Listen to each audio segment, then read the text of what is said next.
धार्मिक भावना और हिंदू आस्थार अपूर्व संजोग सीताकुंडरे बुड़ भद्रक ब्लॉक अंतर्गत काउपुर पंचायत सालंदी नदी अवस्थित सीताकुंडरे बोड़ आरंभ होछि। पुराण वर्णित पर्व 7 दिन धरी अनुष्ठित होइथिला बेले श्रद्धालु मानकर राम सीता दर्शन पाई मंदिर में प्रबल भिड़ जमी था। दुकान बजार सांगक सांस्कृतिक कार्यक्रम हेतु और जनसमागम होता है। मु विभूतिभूषण बेहरा भद्रक आसी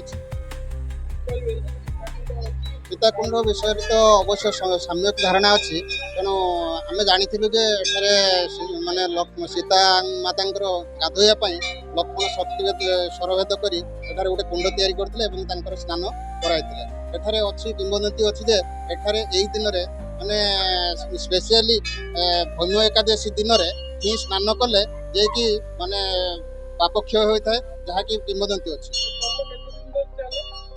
अवश्य आम दूर आसीचु आम जानी ना भद्रक आसीचु किंतु भौम एकादशी ठार यहाँ हूँ स्टार्ट होता है जे कि से दिन आम आसीलु जे आमर गोटे संगठन अच्छी दरदी बंधु परिवार तरफ आम आसीलु सुखला खाद्य बंटन करूँ माने एठारे उपस्थित थी माने असहाय मानक से दिन आसी आम जानी जे ये दिन गोटे पर्व होगी आगर अवश्य विषय धारणा नाला कि एठारे आमर जे दरदी बंधु परिवार तरफ आसछन्ति तेणु सी जी प्रेसिडेंट थे आम बुल्लु भाई ये कि एठाक प्रथम थर पर आनी आम आसी देखिलु जो सुंदर स्थानटे सेकेंड टाइम पुणी आज पुणी आसीचु तेणु एटा परिवार नहीं आसु से दिन आसी संगठन नहीं आज आसु परिवार नहीं।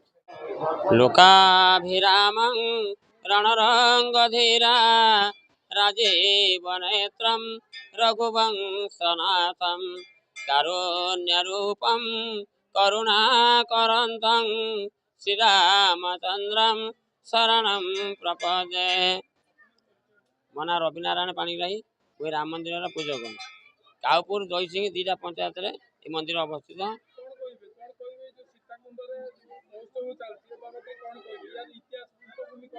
त्रेता जुगर प्रभु रामचंद्र वनवास कर समय माता सीता स्नान पाई देवर लक्ष्मण स्वरविध कर गोटे कुंडर निर्माण करते जहाँ मंदिर पछपटे अवस्थित तार नाम सीताकुंड बा देवर कुंड। लोक मान सालंदी नदी कुंडटी मध्य भाग अवस्थित। सालंदी नदी आम एपट माने केउझर बाहर बैतरणी मिशी समुद्र पहुँच पारनी कि मझे आम जो सीताकुंड अच्छी लोक मानकर विश्वास अच्छी माता सीता भैम एकादशी तिथि ये कुंड स्नान करते से गंगा जल प्रवाहित होता से दिन ठार लोक मानकर विश्वास अच्छी भैम एकादशी तिथि ये कुंड स्नान कले सीताकुंड स्नान कले से समस्त प्रकार मनस्कामना पूर्ण हुए एवं समस्त विभिन्न दुरारोग आरोग्य लाभ करती से बहु प्रांतर पाखापाखि 4-5टा जिला लोक मैंने आसी स्नान पकाती एकादशी दिन ए मेला 15 दिन धरी चले। आज चतुर्थ दिन आज पूर्णमी पूर्णमी पाखापाखि ढेर लोक रुंड होती पाखापाखि 5000 ऊर्ध्व लोक बोधे आज आसी मंदिर।